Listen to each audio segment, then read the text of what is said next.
I don't know about you, but robbing has been so bad this year. Like, when I say bad, I mean really bad. So I'm going to talk about all the ways that you can help your colony if it has been robbed out and what you should do about it. So come on.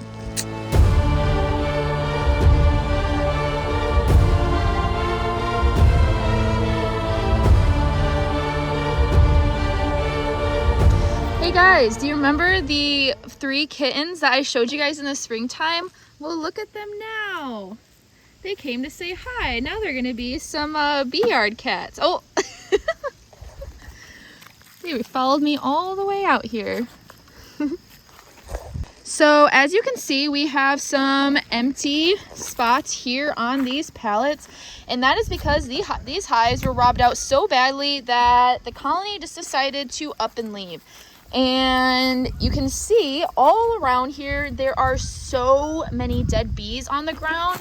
Like, it's insane. That's because they have been really fighting each other at these entrances. And then you can also see how there's all of this down there in the entrance. That means that hive is or was being robbed out. I bet you there's probably nothing in that colony now. Actually, I want to know, so let's look in it real fast. Yep, just what I thought. This hive was also robbed out. Yeah, so if you walk up to your colony and you see all of this chewed up comb right there, and like it's like a powder, there was a war in that hive and the robbers won, and they took it over and started eating all the honey and taking wax. Because they'll actually take wax as well, believe it or not.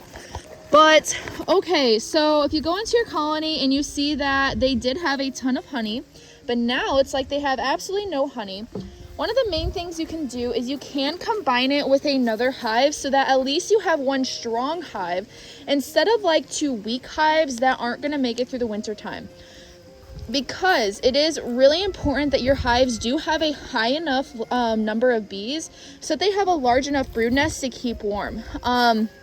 It doesn't have to be crazy big, as we do overwinter in these double-story nukes, but you do have to have enough that they're able to keep the cluster warm and move about. If there's too little of bees, they're not going to be able to produce enough heat to get that temperature up to, like, I think it's 94 that the brood nest has to be when making brood and whatnot. So yeah, one of the things is you could combine them right now this time of year. I would do it sooner rather than later so that the bees have enough time to adjust and adapt and make a different plan for the winter time. Because bees are crazy smart. So they're going to look around and see how many bees they have, how much resources they have, how much room they have, and they're going to plan accordingly. So yeah, like I said, do it sooner rather than later. The next thing that you can do to help a hive that's been robbed out is you can put a wet towel on top of it. This is going to mask the smell of the honey in that colony, in theory. That's what a lot of people say. And prevent any robbers from going to it, and also make it harder for them to get in, so then it's easier for that hive to defend any invaders off. And if you do suspect one hive is robbing all of your other hives, something you can do to kind of like turn the tables on them is you can pop open their lid and make them vulnerable. Then they're going to be forced to go back to their colony instead of going out and stealing from other colonies, because then they have to defend their own.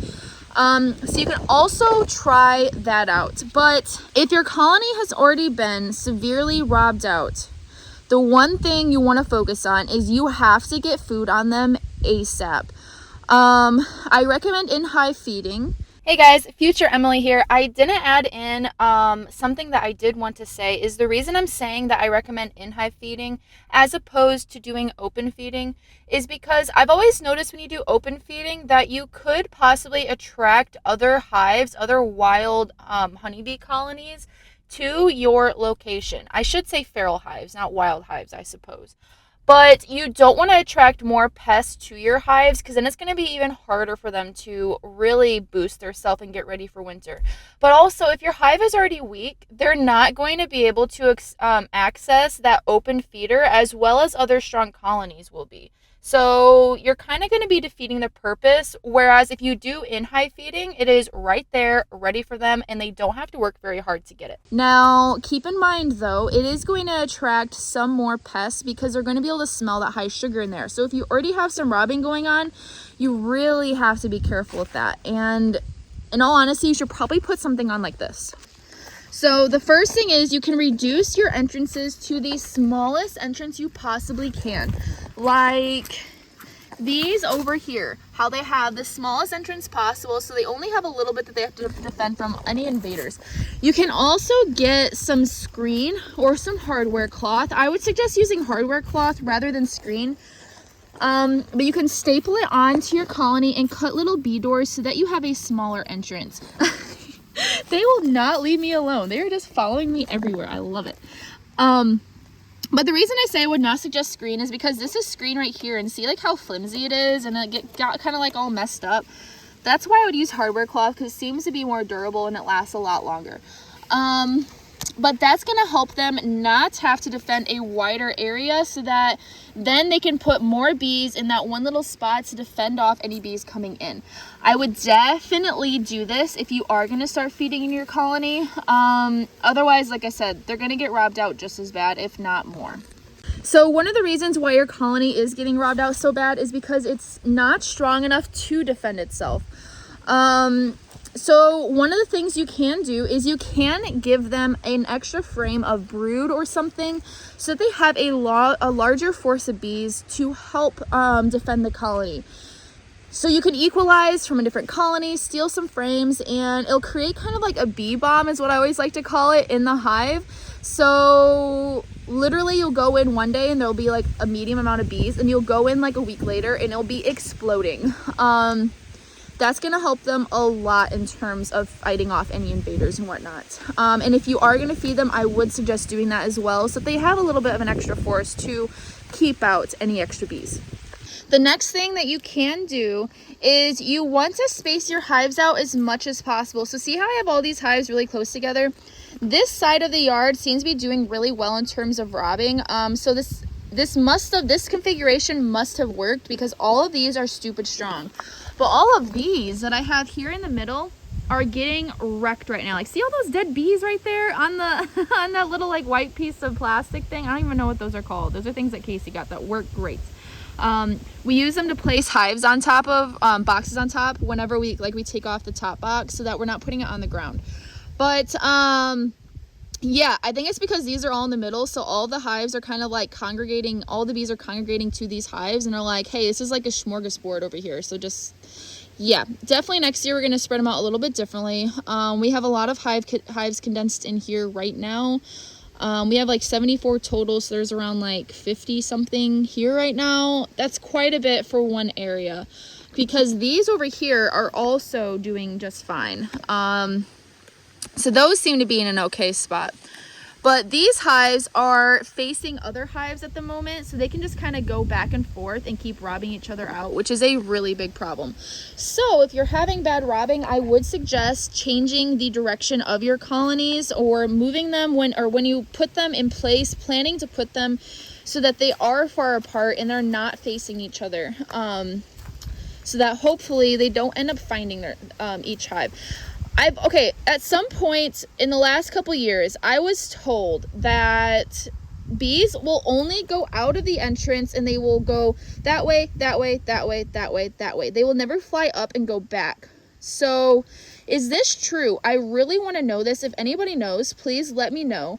Because if that's the case, that would make sense why these ones are doing good, but why those ones are not. It's because there's more hives all right there in front of them. I remember last year with my configuration, all of the colonies that I had in the back row, because I had them in 4 rows, and all of the hives in the back row were booming. There were so many bees. So it seemed like all of the bees that would then leave any of the hives in the front row, when they would come back, they would skip all those hives and go straight to the back row. So that's also something to keep in mind, because that's going to affect your hive numbers, and the hive number is going to affect how you do in the wintertime. I'm trying so hard to keep myself calm in the fact that we have lost a couple hives to robbing, but Kasey keeps reminding me that those are not the bees that we want. So the bees are kind of like weeding themselves out right now and picking which genetics are the strongest, which genetics are the best, because we're survival stock breeders. So we want the ones that are strong enough to defend themselves from foreign robbers.